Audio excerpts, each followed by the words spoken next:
I'm doing a prediction video for UFC 308, Topuria versus Max Holloway. I'm doing the full card this time because it's a pay-per-view, and on top of that, there's actually good fights because Saudi Arabia and Abu Dhabi are the only people who get good fights. USA, any other place doesn't. So I gotta do the whole card because it's in Saudi Arabia or Abu Dhabi. It's the same shit to me. I don't know the difference.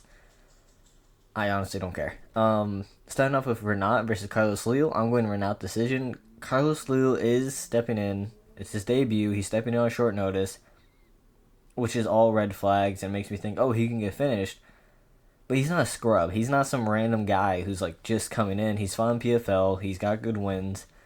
He's been fighting a long time, and almost all of his losses have come from decision. Renat's not exactly, or he's a finisher. Renat's a finisher. But he can easily go to decision. We've seen him gas out a couple times. He's gone to decision. And I think Carlos Leal, he just won't have the cardio for it. It's probably going to be a wrestling match. Renat's going to wrestle, in my opinion. Because Carlos Leal is actually dangerous on the feet, has a pretty good amount of KOs. And he's really a well-rounded fighter, but I don't trust short-notice fighters. I don't trust debut fighters. But like I said, he's not some scrub. He'll stay in there. I'm going to say Renat will win 28-29. Very confident Renat here, just because we've seen him fight good competition. Like I said, Carlos Leal is good. If you want an underdog pick, he's definitely right there, but it's just I don't trust short-notice fighters and people who haven't fought in the UFC. He's fought in PFL, but we've seen PFL doesn't have great competition like UFC does. And a debut against Renat is insanely bad. Also, just remember, it's in Saudi Arabia, Abu Dhabi, don't care which one. The decisions, the judges, it's going to be fucking insane. It's going to be crazy. Now, this one's a little weird because I want to trust Bruno Silva versus Ishmael, but I don't know whether to say Bruno Silva's washed or he's not. Like, he's coming off losses. I think he's coming off 4 losses in the last, like, 4, 6, 5. Somewhere there. It's just, I don't know if I can trust Bruno Silva because he just came off the Weidman knockout, but he really got eye poked twice. He got 2-pieced in the eyes. And he's just lost 4 out of 5. I don't know if this is his downfall. Ishmael's a rising guy. He's good. And it really just depends. Like, Ishmael's dangerous. He has good body kicks. He's honestly just a really dangerous fighter. Bruno Silva is known to fold under pressure a couple times. And his best win so far is Brad Tavares.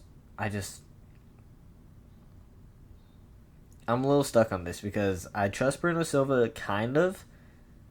But like I said, he just got eye poked twice. His eyes got pretty damaged. If you don't remember, he said that he thought he went blind. And that it actually like messed up his eyes pretty badly. Both of them too, not just one, both of them. I'm just Ishmael here. Bruno Silva, he doesn't get finished that well or very often. Besides Chris Weidman poking his eyes out. He went to decision with Pereira. I think he'll take the pressure, but I think he'll fold. He'll fold in a way where he's still in the fight, but he's not actually like in the fight. You know what I'm saying? 30-27 Ishmael. Nardiev, he's good. He really is good. He's an exciting prospect. It's just I can't trust Bruno Silva that much. I really don't trust Bruno Silva that much, and especially coming off 2 losses, a really bad one where he got eye poked, especially because Chris Weidman was still winning that fight before he eye poked him and finished him. It wasn't, he was destroying Chris Weidman, which I expect you to do. With all due respect to Chris Weidman, he's not that great. He's coming off a horrible leg break. I don't trust you if you lose to Chris Weidman. I really don't. Which I know, like I said, his loss was kind of fluky, but he was still losing the first round. Ishmael's just going to outpower him, in my opinion. I don't think Bruno Silva still has it in him. Also, he's getting pretty old. He really is. Victor Hugo versus Farid Basharat. Basharat's good. I like him as a fighter. Damn, why is my nose running? Oh well. I like him as a fighter, but I trust experience. My main thing when I look at fights is experience against certain types of opponents. Victor Hugo, he's 25-4. His 4 losses were pretty good people, but it's like I don't trust Basharat that much. I really don't. Like, he's undefeated. We know he's a good fighter. But it just comes down to experience for me. I think Victor Hugo has better experience against better people. We've already seen Basharat's dangerous, but... I'm actually rethinking this now. I really am. I'm going to go Basharat. By the way, I'm going decision because... Honestly, I see a lot of decisions happening here. A lot of these fights aren't really built for a finish. Like, it's just... A lot of decisions are going to happen here. And I think I'm going to go Basharat. I trust him to have the cardio in the later rounds. Damn, why the fuck? I trust him to have the cardio in the later rounds. And even if he loses the fight, I'm pretty sure the judges will give it to him. That's just an extra security blanket. I know I'm supposed to pick who I think will win, but it's like... You got to take judges into your hands sometimes, and you got to be like, okay, they need fighters from certain regions. I know he's from Afghanistan, but it's like they need fighters from certain regions. Nah, fuck that. I'm feeling upset here. Victor Hugo. Decision. I trust Victor Hugo a little more than Basharat. I tried making a case for Basharat, but I really just can't. I trust experience a lot more. Victor Hugo's been in there with good people. He's won against good people. Basharat, obviously, he's 12-0, but it's like... Victor Hugo, he just brings a different type of energy. I'm still think it's going to be decision, because like I said, a lot of these fights are really just built for decision. Besides some later ones coming up. I think these fights are really built for decisions. And I trust Hugo. I think he'll school him. I really do. 29-28, no 3-0, but... I think Victor Hugo will school him. And I hope he does. I really hope he does. I like Basharat. His style is pretty good, but it's like... Victor Hugo, he's really well-rounded. I believe in my boy. I really do. And this fight hurts my soul. As an average Chris Barnett enjoyer, Chris Barnett fan, this fight hurts my soul. Because he hasn't fought in 2 years. He has different priorities now. His house just got hit with a hurricane or some stupid shit. He lives in Florida. And it's just... I don't trust... He's like 37, 38. I don't trust you coming off 2 years when you're 37, 38. You're 5'9" at heavy... Especially at heavyweight, because it's like... Chris Barnett's obviously not in shape. I trust Kennedy. I never trust Kennedy. But Nezuchuku, man, this is the layup. If Kennedy loses this fight, I don't care. This is the layup for Kennedy. You can't lose this. You cannot lose this. And I love Chris Barnett. I hope Chris Barnett knocks him out. I hope Chris Barnett wins. I love Chris Barnett. I want to see him do good. But I can't pick him because he just gets hit so much. He can barely move. He's outreached. He's out height. Kennedy's not a bad kickboxer. It's just that his chin sucks. God damn. And I really just... My heart's telling me Chris Barnett, but my head is telling me you gotta pick Nezuchuku. It's a layup. It's literally everything you want. It's just a layup. Like, it really is. It's... If you don't beat this guy, you're cut from the UFC. That's the situation we're in. It really is just the situation we're in. If you don't beat this guy, you're cut. I trust Kennedy's kickboxing more. His chin sucks, but I don't believe Chris Barnett will be able to have the speed or even the length to put him out. I don't think Chris Barnett's really going to hit him that much. I think we're going to see a brutal, like, 30-27, and he's just going to get outboxed. I don't see Chris Barnett being finished. He kind of has heart. He really does. He kind of has heart. He has more to fight for. And I don't really trust Kennedy's power. Kennedy's power is not really great. His finishing instincts aren't the best. He's going to 30-27. Kind of like a Shamil Gaziev versus Rosenstruik. It's going to look like that, but like a Temu version, like a made-in-China version. It's going to be Rosenstruik versus Shamil Gaziev. But sadly, I had to see my boy Chris Barnett get pieced up for 3 rounds. Like I said, I hope Chris Barnett wins, but Nezuchuku, he's a good kickboxer. He has the more range, he has more height. Chris Barnett hasn't fought in 2 years. He's 38. You cannot go with him. You really, unless you love Chris Barnett, you can't go with him. I'm sorry. It's not a great pick. 30-27. Kennedy Nezuchuku. I'm sorry, Chris Barnett. I love you. I hope you win. But he's not going to win. No, this one I'm a little stuck on because it's two guys who are good fighters. I trust both of them. And they're both known to gas out, so they just lose sometimes. I guess sometimes for Abus, once for Bruno Ferreira. They gas out, but they're good. And it really just comes down to who do you trust more. Bruno Ferreira, I'm sure he has the power advantage, but I'm going with Abus Magomedov because, yeah, Abus is good technically. Yes, he gasses out after one round. But so does Bruno Ferreira. Bruno Ferreira, he also gasses out after one round. When two people gas out, you have to take experience and you have to take cardio. Or not cardio, you have to take experience and skill. I think Abus has more experience and skill. He's a good kickboxer. He's actually just a good MMA, he's a good martial artist. He can do everything for the most part. Bruno Ferreira is a very one-dimensional striker in my opinion. I don't think his grappling's that good. He can wrestle decently because he's really strong.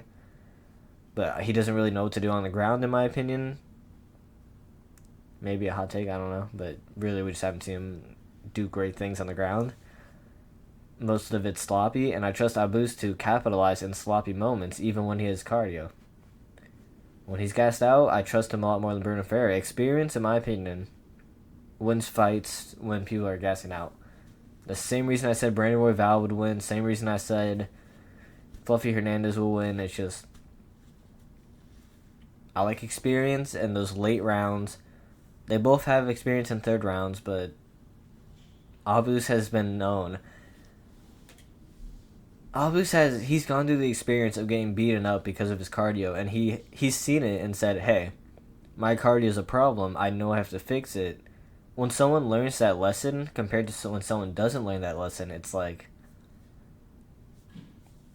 this guy just outweighs him in experience.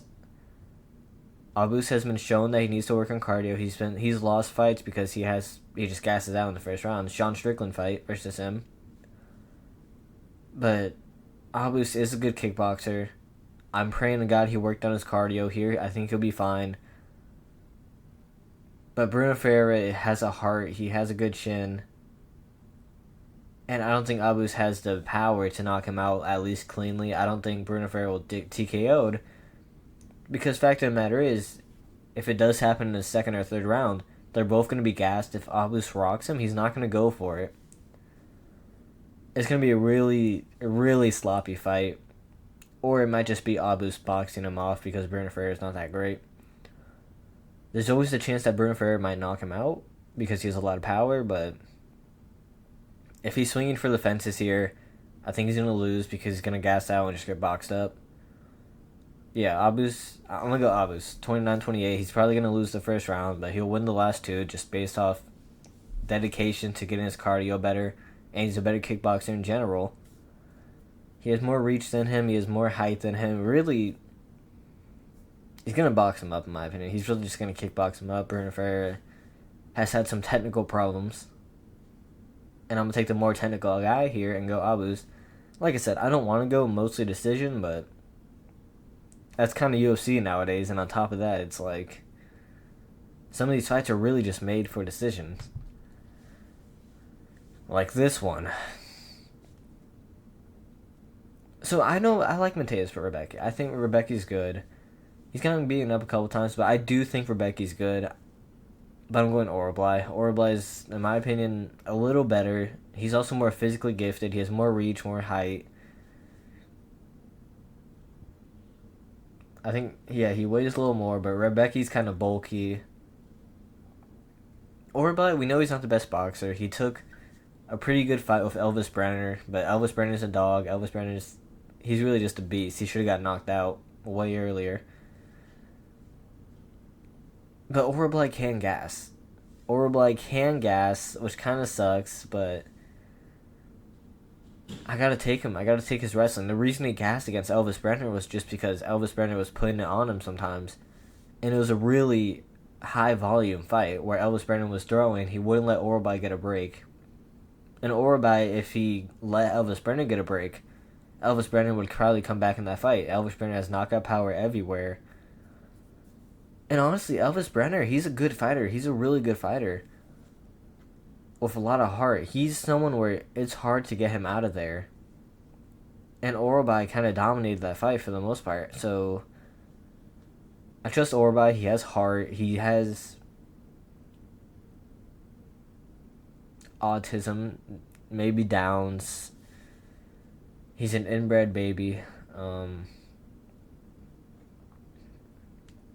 Rebecki, he's a good striker. He's actually a really good striker. Really underrated prospect, but it's like Orabai, you gotta trust the inbred wrestler who's on a pretty good win streak. His boxing's not bad either. Orabai's boxing isn't bad. He has power. He almost put Brenner out multiple times. But we already know Brenner has a great chin, so it's not really a lack of power. It's a great chin by Brenner. And I don't think Rebecki will be able to keep up. Rebecki has had problems not keeping up in fights where he kind of just gets out-volumed a couple times. After watching the Orabai fight versus Brenner, it's like, I trust Orabai to, even if he doesn't have the cardio, to pull it out because he's a dog. And to 30-27 Rebecki. Rebecki's been known to slip away. Rebecki doesn't have urgency.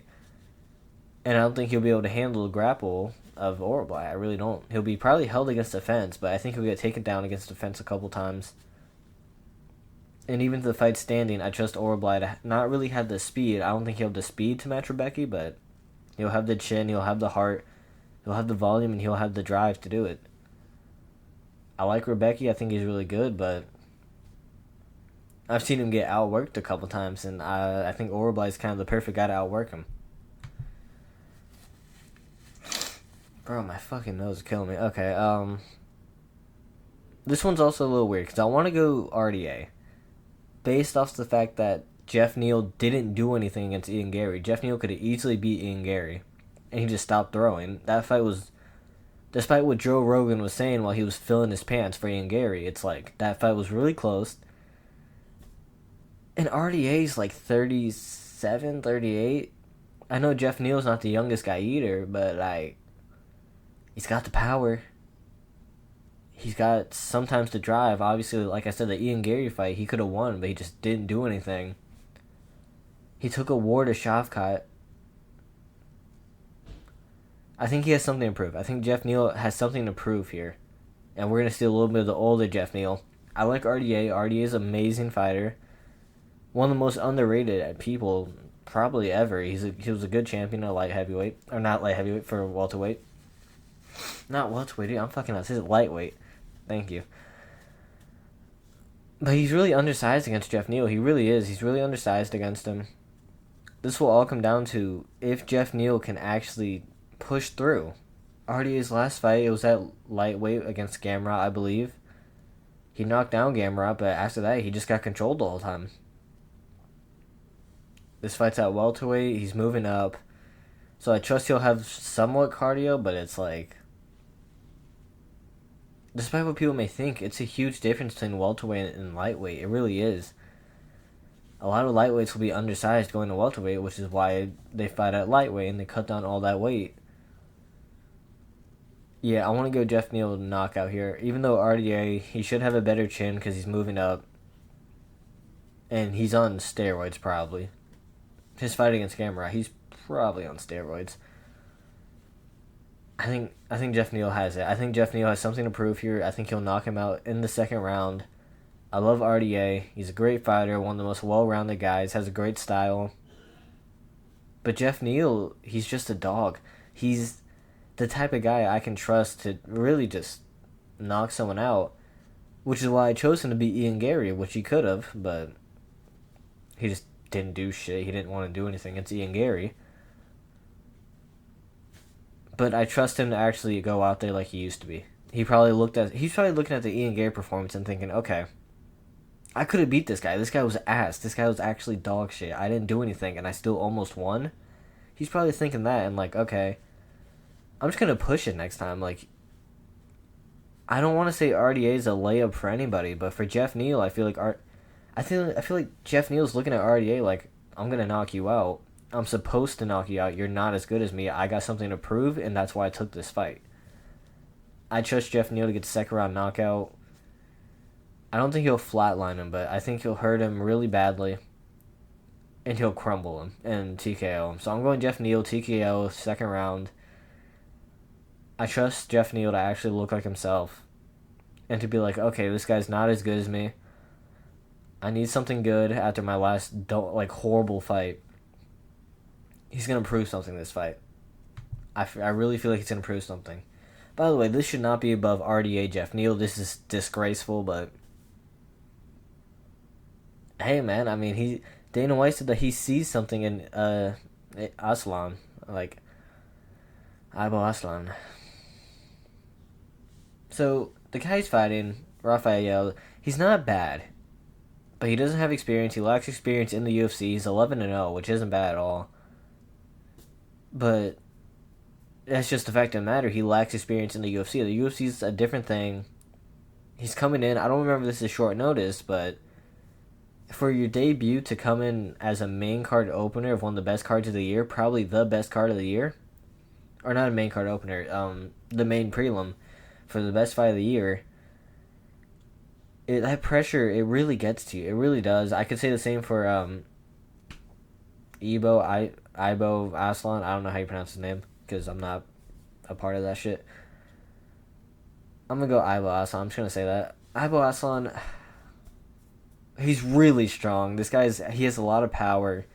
He's pretty fast for light heavyweight. He's not bad at all. I'm gonna go Ibo Aslan. I want to say I'm gonna go ahead and second round knockout again. I just think he's fast. He has a lot of power in him. Even if he gasses out, which sometimes he does, he'll be able to take it to the guy who has less experience. It's his first time in the UFC, and it's like, we don't really know much about him at all unless you watch his regional fights, which I had a pretty hard time finding. I trust Ibo. Dana White said that he sees something special in him. That's why he put him on the main prelim. I also see something good in him. I think he has a lot of power. He's really exciting. I don't know if he'll be great at light heavyweight. I don't even know if he'll be top 15. But he seems like a prospect that Dana White likes. I like him too. Like I said, I just like people with power who are willing to just go at it, because why the fuck not? You're getting paid to fight. I like people who actually grit down and fight. He's one of these guys. And he's surprisingly technical. I know he's only 13-1, not really much experience, but he's surprisingly technical. So is Rafael. Rafael's 11-0 against pretty good people. But I trust Ibo Aslan. He's probably going to have less pressure because he's not making his debut on a main prelim. And that's really what it comes down to. We've seen a lot of people fold under pressure, and a lot of people who are they're stars because of the amount of pressure they were under. And I don't think Rafael is going to be a star based on the amount of pressure. I think he's going to fold under it. And Ibo Aslan is going to become a decently star because he's going to get a good performance and probably a good knockout in the second round. So I want to go knockout second round. He does a lot of good body kicks, and I'm thinking his body kick might hurt him. But like I said, we don't know much about Rafael. We don't really know much about Ibo Aslan either. But I think he'll have a good performance here, and he'll get a TKO in the second round. So I'm going to Ibo. He's a favorite. Also, I'm pretty sure Rafael took this on short notice. I don't remember correctly, but that's usually what happens with these debut fighters who are in this big fight. Now, Dan Ige versus Lerone Murphy, I never understood this one. Because Yeah, Dan Ige, he had a good performance against Diego Lopez, but Diego Lopez made weight 3 times in like one day, which I know isn't that hard, but it's like, for Diego Lopez, he had to bulk up, maybe stay at a certain weight, or cut down to that weight, bulk up again, cut down to the weight. And what I mean by that is, like, he had to make weight about 3 times. Because 3 to 2 times. I want to say 2, but I'm just exaggerating right now. I like Dan Ige. He's a good fighter, a good knockout artist. Lerone Murphy, though, I picked Barboza to beat Lerone. I didn't think Lerone would be able to handle leg kicks because he's more of a square boxer. Lerone's one of the best prospects I've seen at featherweight. He's an amazing prospect. I was wrong about him. He's an amazing boxer. He 10-8'd Barboza like 2 to 3 times in that fight. That's not someone you just 10-8 multiple times, especially in a 5-round fight where he has to save cardio. He didn't gas out. He just kept down Barboza the whole time, beat him senseless. And I really trust Laurel Murphy here. I don't understand why Dan Igue's... I don't think he's a favorite, but I don't understand why the odds are so close. Yeah, he almost beat Diego Lopez. Diego Lopez gassed out in the second round, and Diego Lopez still won the second round. I know Dan Ige came in on 3 hours' notice, but that Dan Ige I saw that night might have been the best Dan Ige I've seen, or one of them. And I don't think it really made a difference in his fight. He already said he was in the gym. Dan Ige's always in the gym training. He said he wanted to fight at the Sphere. He said he wanted to fight. I forgot who said he wanted to fight the Sphere, but he should have been on the Sphere. I trust Laurel Murphy here. I think he's a better all-around fighter. I will say, at the press conference, Laurel Murphy looked like Starvin Marvin. No disrespect. Disrespect completely. No racism. He looked like Starvin Marvin. He had a really bad weight cut, but in all reality, his face is really defined. Like, if you look at even this picture, his face is really defined. His cheekbones stick out a lot. It makes him seem like more of a skeleton when he weighs in. I don't think the weight cut was that bad. He looked really bad, but I don't think it was that bad. Because, like I said, his face is a little sharper. It's a little more defined anyway. Dan Ige had a pretty good weight cut. He looked really perfectly fine. It looked like normal Dan Ige. But I don't think he has technical ability of Laurel Murphy. I don't think he has the stamina of Laurel Murphy. And I want to say Laurel Murphy's probably going to piece him up. 29-28. Dan Ige will probably get the first round. A lot of power. And Laurel Murphy also takes a little bit to sit into fights usually. So I'm going to say Laurel is just going to get his reads in the first round. He's probably going to lose it. Let it happen. And then he's going to win the second and third and win a comfortable decision. Laurel Murphy's a great prospect at featherweight. Really smart fighter. Really good martial artist. And this is probably, skill-wise, I want to say he's either the number one prospect in really England. We can't really call Tom Aspinall a prospect. He's already a champion now. I think this guy's the number one prospect in the UFC out of England. And I think Dan Ige is a little too overhyped over his Diego Lopez performance. It wasn't the best. It was good, obviously, for 3 hours' notice, but Diego Lopez, that was probably one of his worst performances we've ever seen. And you can make the argument, it was a bad performance because of Dan Ige. I don't think so. I think it was just an off night for Diego Lopez. He had to switch opponents also on 3 hours' notice. That's not really mentioned for him. But it's true, even though Dan Ige stepped in on 3 hours' notice, so Diego Lopez also had to switch opponents on 3 hours' notice. They both had no training camp for their opponent, basically. Like, it is what it is. Maybe Diego Lopez was training a little harder than Dan Ige, but Dan Ige, he was already in the gym. He said he was already training. And they both didn't train for each other. So it was a pretty, not an even fight, but it wasn't far off from an even fight, I would say. And Laurel Murphy is a great game planner. Dan Ige is not really a great game planner. He's more of a guy who just goes out there and fights. I'm going Laurel Murphy. Comfortable decision, 29-28. Dan Ige will get the first round by throwing crazy. He might rock him, but I don't think he'll finish him. Because he could have finished Diego Lopez, but he didn't. Diego Lopez was barely defending on the ground, didn't really do anything to defend. And Dan Ige, if he just kept throwing punches, he would have finished him, but he just stopped throwing punches. He doesn't really have finishing instinct, in my opinion. Now, I know this is the co-main event, and you're probably thinking, where's Ankalaev Rakic? It took a while for UFC to actually update them, because their website's kind of trash.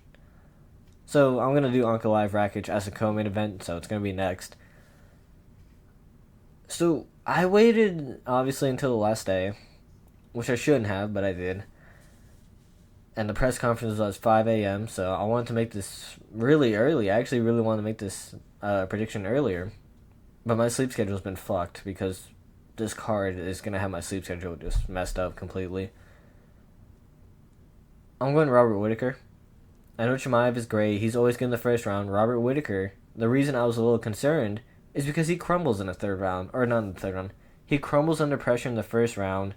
He's a guy who beats himself up. And what I mean by that is he's a guy who loses the fight for himself.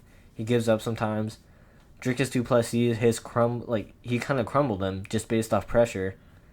Khamzat is probably the most pressure fight in the first round we've ever seen. Besides probably like Tom Aspinall. I trust Robert Whittaker.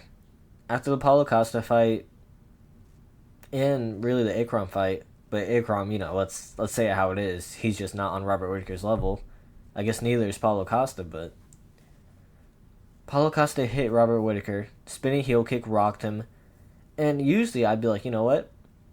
Robert Whittaker, he might go out because he kind of folds under pressure. He really does. At least recently, he didn't do it against Yoel Romero. But at least recently, there's times where he'll just go into the defensive, not swing back, and sometimes he'll just fold under pressure. I think Khamzat's a really good matchup for him, but this is a 5-round fight. If Khamzat can't finish Robert Whittaker, which he couldn't finish Usman on like 11 or 9 days, up a weight class, it's like, I don't trust that he's going to be able to finish Robert Whittaker, and I think Robert Whittaker is a guy who has good counter wrestling. He's fought Yoel Romero for about 50 minutes. He fought Yoel Romero for 50 minutes.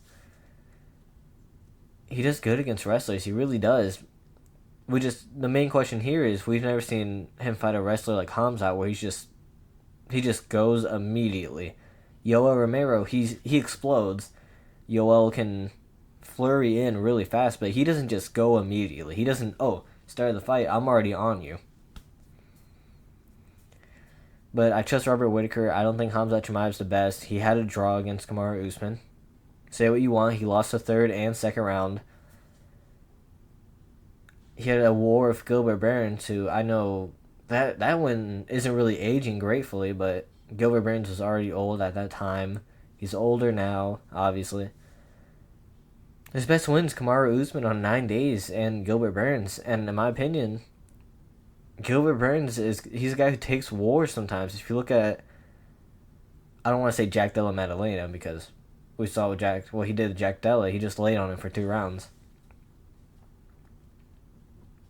We've seen Gilbert Burns be more ready to swing, be more daring, and he fights sloppy on the feet sometimes where he'll just swing at you. And I think that favored Khamzat a lot because Khamzat isn't a great technical striker. Usman outstruck him in the last 2 rounds. Robert Whittaker, he's going to have a field day with him. If he gets past the first round and Khamzat has the same first round like he did against Usman, Robert Whittaker's going to finish him. It's a 5-round fight. So it's either, do you want to go Khamzat finishing him in the first round? Or do you want to go Robert Whittaker just finishing him in one of the 4 rounds, or just going to a decision? And when I think of it like that, I'm like, okay.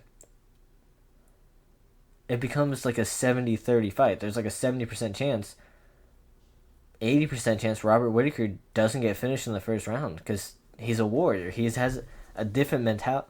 He has a different mentality now. He's thinking, okay, if I lose this is my last chance. If I win this, I get a title shot over Sean Strickland. He might not, but he should. We all know it. He should if he wins this. Khamzat should not. But actually, Khamzat arguably should get a title shot over Strickland if he wins this. But I just can't trust Khamzat. He already struggled to make weight. I watched the weigh-in show. He struggled really badly. They made a rule up for him saying, instead of the 1 hour you now get 2 hours to make weight. And they explained that mid-show. That wasn't we're going to do, we already said, you get 2 hours a week before. They said DC said it was strongly encouraged that you make weight in the first hour, but you have 2 hours to do it. He pulled that out of his ass, and, when the hour was coming to a close, he said, by the way, those 2 hours, you're not supposed to, you don't have to wait in the 1 hour, but you're strongly encouraged to. Didn't even make sense. Well, I don't think we've ever really done that. And on top of that, it's the weigh-in was a little weird. The bar was still moving, if you know what I'm talking about. You know how their scales work. The bar was still moving. They did a Khabib, you remember when Khabib, the bar was still moving, his weight was still going up, it wasn't stable, and they were like, okay, he's done. This was kind of like that. It wasn't as bad, but it was kind of like that. Hamza Chimaev most likely missed weight a little bit. They made a rule for him. He's probably struggling right now. And Robert Whittaker, he made weight immediately, so he didn't have to drain himself that much. Or he did have to drain himself, but he didn't have to do it as long. As soon as he made weight, which he was one of the first people to make weight, he stepped off. He probably has more energy than Hamzat does. He didn't have to wait 2 hours cutting weight. He took the weight cut a lot easier than Hamzat, which isn't really a surprise. I think Hamzat's going to gas out after the first round, maybe in the first round, and Robert Whittaker's going to toy with him and just kind of piece him up the whole time. Hamzat's entries aren't good, or they're good in the first round. Hamzat's entries really aren't good in the second, or third, or fourth, or fifth. I don't trust him in a 5-round fight. I'm going Robert Whittaker, 4th-round knockout. I know I went on with that one for a long time, but it's like, I want to give all my reasons. This is a really important fight coming up. Yeah, I'm going Robert Whittaker, 4th-round knockout. I think he's going to piece up Hamzat. Hamzat does have heart, so he'll probably stay in there 2nd and 3rd. And then in the 4th round, I think he's just going to crumble. He's not used to it at all. I trust Robert Whittaker. Different mentality. He's not going to fold under the pressure of the first round. And look at it like this. If Robert Whittaker doesn't get finished in the first round, then he's not losing. Look at it like that. You know that's true. Obviously, it might not seem... You might be like, oh, well, Hamzat can finish him in the 2nd or 3rd. Watch a Hamzat fight. It's not going to happen. It really isn't going to happen. If he gasses out, it's over. And this is a guy who has really bad cardio problems and weight cutting problems. If he gasses out, it's over. Robert Whittaker, 4th-round knockout. And now this is the fight that should have been here. I'm going Rakic. I don't know why I'm going... Or I do know why I'm going Rakic. Rakic had an amazing performance against Yuri Prochazka. Obviously, it wasn't... he still lost, obviously. But he looked like the best heavyweight in the world. Or at least top 3. He looked like the best heavyweight in the world. That Rakic beats Ankalaev, in my opinion. That Rakic beats Jamal Hill, Khalil Roundtree, Jan Blachowicz. That Rakic was amazing. It's just Yuri has a retard chin. If he was fighting anyone else but Yuri, I think he would have won that fight at 300. And I think if he puts on another performance like that, I think he beats Ankalaev. Ankalaev was told, you need to have a good performance here. You need to have a fun fight to get the title shot. They said the same thing about Muhammad Makayev. Makayev still had a boring fight. But Ankalaev isn't Makayev. He's the guy that will stand with you. And he will fight with you. And I think if he stands with Rakic, he's going to lose that fight. Because Ankalaev likes putting pressure. He likes putting pressure on people. But he doesn't explode. He doesn't have an explosion like Yuri does, where he'll just flurry you. And that's how he beat Yuri. Or that's how he beat Rakic. Yuri has an explosion, and that's how he beat Rakic. Rakic will just control Ankalaev, in my opinion. Ankalaev doesn't have that explosion. He might take him down. But just the fact that he was told, you got to have a good performance, a fun fight to get the title shot, I don't think he'll take him down as much. And Rakic has good takedown defense. His leg kicks are really good. One thing that Johnny Walker actually did alright against Ankalaev, even though he looked pretty bad, was leg kicks. He got through for a couple kicks. Rakic is the king of leg kicks, especially at light heavyweight. I want to say arguably the only person that can compare with Alex Pereira in leg kicks is probably Rakic. They've had pretty similar fights. Jan Blachowicz, Rakic would have won most likely, but he blew out his knee, freak injury. Ankalaev took to a draw, which arguably he could have won, but there was a 10-8 in there, I'm pretty sure.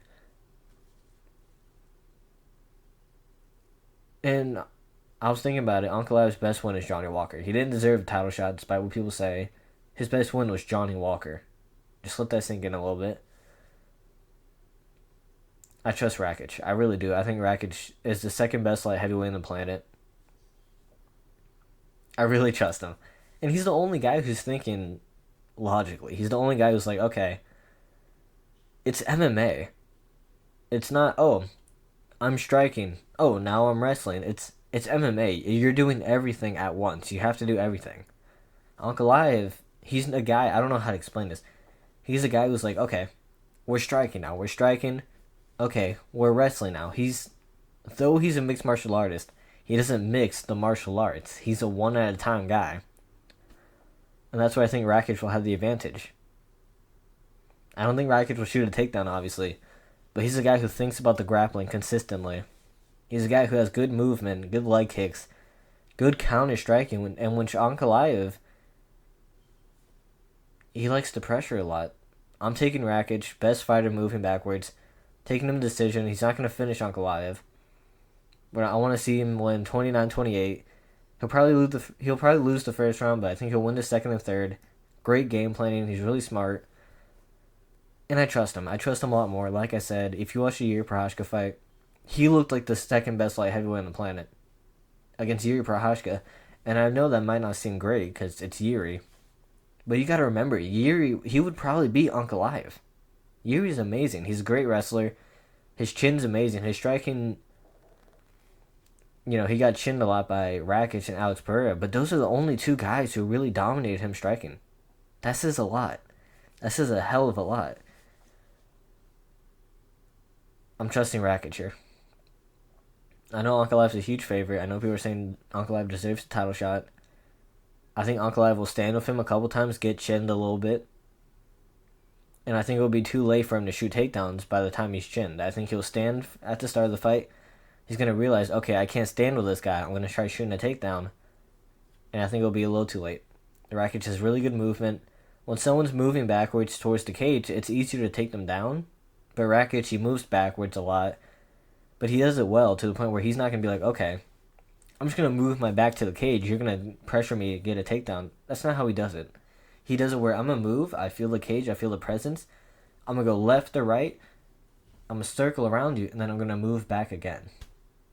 Great movement. Great counter shocks. Great counter boxing.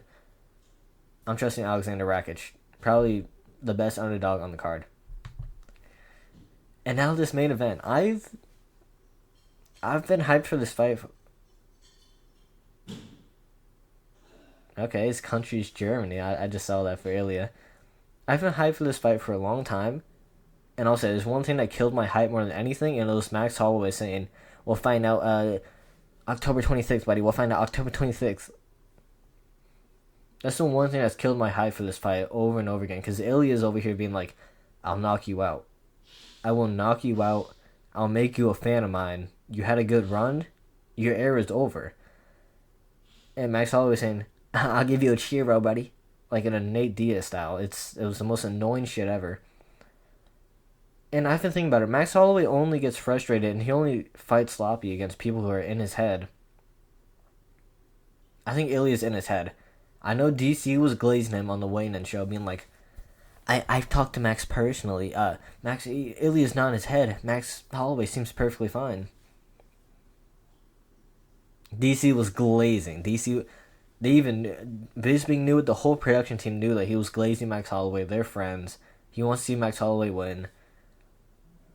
And I know everybody wants to see Max Holloway win. I want to see Ilya win. Not because I'm like, oh, I love Georgians. Not because I'm like a Khabib fan where I'm like, okay, I only like this guy because he's from this region.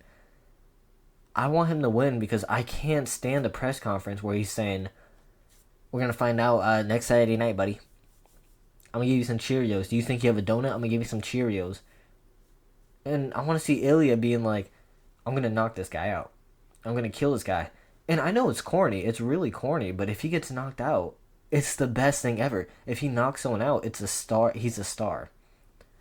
So though I like Max Holloway a lot, I want to see Ilya win because I can just imagine the press conferences that will happen. Say what you want. He was the best part about that press conference. Max Holloway, he didn't do shit in that press conference. But obviously that doesn't come down to skill. Let me actually rate the fight. I'm going Ilya Topuria. I was going Max Holloway for the whole build-up. I was going Max Holloway because I'm like, okay, Max Holloway's going to piece him up.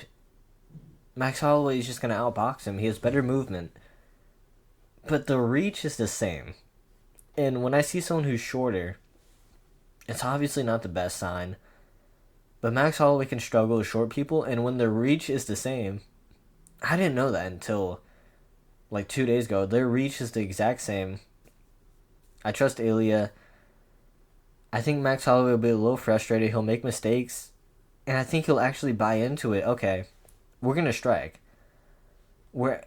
Despite what you may think, obviously Max Holloway had a great performance against Gaethje. Gaethje is not the most fundamental guy. He wins fights by really being unorthodox, by being dynamic. And Max Holloway, the best thing he can do is fight someone who's really... Max Holloway's great at destroying people who aren't as good as him. Calvin Kattar, Chang Sun Jung, Justin Gaethje. He's great at destroying people who aren't as good as him. When someone's close to as good as him, like Alexander Volkanovski, Dustin Poirier, Topuria, when someone's decently as good as him, or they know that their whole style isn't just built off being unorthodox or just having fundamentals. When someone's advanced as him and has experience like him, he struggles. Volkanovski beat him 2 times, I'll be honest. Holloway won the second fight pretty clearly, but he got 10-8'd like twice by Volkanovski in the third fight. I wanted to go Holloway. I wanted to go Holloway decision. I just think his movement's really good. And then I realized Ilia Topuria, he does this thing where he throws really wide hooks. And I can see him really catching Holloway when Holloway's moving side to side. Watch any Holloway fight. He moves side to side so much, which is great. Moving side to side is a lot better than moving backwards or forwards. But when you move side to side a lot, it makes it a lot of openings to get just a hook around. Because Ilya, he throws overhands wide. He doesn't do that. He throws them wide. I know you can't see my arm, but you get the idea. He throws them very wide. And I can really see him catching Max Holloway on the chin. Max Holloway just got dropped by Gaethje. Remember that. He got dropped by Gaethje. Obviously, it wasn't the greatest drop. Obviously, he got up immediately, but he still got dropped. And after being dropped, he's going down a weight class to fight probably the strongest puncher in this weight class. Someone who might be stronger than Josh Emmett, and someone who destroyed Josh Emmett. I can see Max Holloway thinking he's safe, circling out, and then Ilya just catching him on the chin. Still, despite me thinking Max Holloway would win for about 2 weeks, I changed my opinion to Ilia Topuria 4th round knockout, TKO. I don't think he'll flatline him, but I think he'll TKO him. I don't like when someone gets dropped and they move down a weight class. And I think, honestly, Ilia Topuria might have more power than Justin Gaethje. Ilya is short, but he weighs a lot. He has more power, in my opinion. He has good leg kicks, which Volkanovski was destroying Max Holloway with leg kicks. Ilya and Volk, they were going back-to-back in leg kicks for the most part. Obviously, Volk out-leg kicked him, but Volk, he's amazing at leg kicks. I can really see Ilya going leg kicks in the second round, slowing down Max Holloway, and then in the third round, I see him just going crazy, just blitzing a lot, and catching him with an overhand while Max Holloway's leg kicks are just chopped up. Yeah. Okay, I can see it just so clearly in my mind. Ilya's gonna leg kick him first, second round. He's gonna slow Max Holloway down, and when Max Holloway's slowed down, he's not moving as well. He's not moving side to side. I think he's gonna blitz him and catch him while Max Holloway's moving to the right or left. I know that Ilya's best win is Alexander Volkanovski coming off a knockout. As in, Volkanovski got knocked out and he moved down a weight class. You never do that. I really trust Ilya. People say, oh, he's sloppy, all he does is blitz in. He's probably one of the most technical featherweights we've ever seen. He has a great ground game, that's not talked about enough. If he decides to wrestle and he does get a takedown, I'm not sure if he will. If he does get a takedown, he could actually control Max Holloway on the ground. Amazing jiu-jitsu. He's an MMA, he's really well-rounded everywhere. And I like that from Ilya. Ilya 4th round knockout. I trust him. He's going to go for leg kicks. He's going to catch him for overhand. While I do like Max Holloway, while I'm actually hyped if he wins, because he's probably one of my favorite champions ever, I want to see Ilya. I want Ilya to win this one. I want him to see him at press conference. I want to see him trash talk people. I want to see him say, "Oh, I'm gonna knock you out in the first round. I'm gonna destroy you," because we don't get that. We don't get that from anyone. I can't stand Max Holloway being, "We're gonna find out Saturday night." I don't. I don't want to hear that over and over again. So while I would like Max Holloway to be champion, I think it's Ilya's time.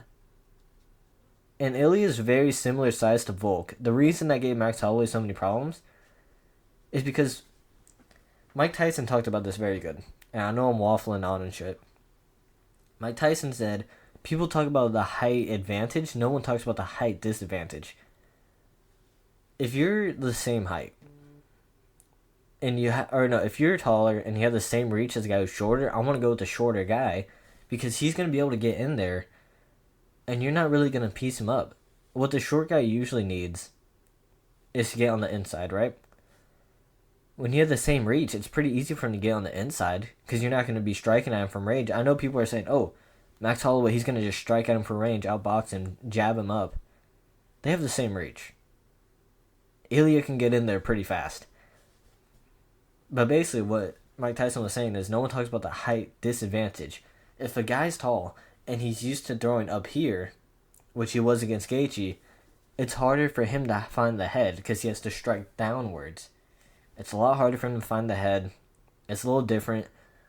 Max Holloway, the only person I can compare Ilya to is probably Volk, and he hasn't fought Volk in about 3 years. I want to say he hasn't fought Volk since COVID. He's been fighting tall guys. Chang Jung's decently tall. Gaethje's decently tall. Who else has he fought? Why am I blanking on who else he's fought? Oh, well, it doesn't matter. You understand my point. He's going to take him a little bit to get used to Ilya and saying, okay, I got to strike down. A lot of people don't train for that. They don't train for, this guy's 5'7". I got to strike downwards at him. They don't train for that. And it's hard to train for that. It's hard to get that in your mind. And Ilya has good head movement. Ilya always has his hands up. Another thing, Mighty Mouse, DJ, he broke this down really well.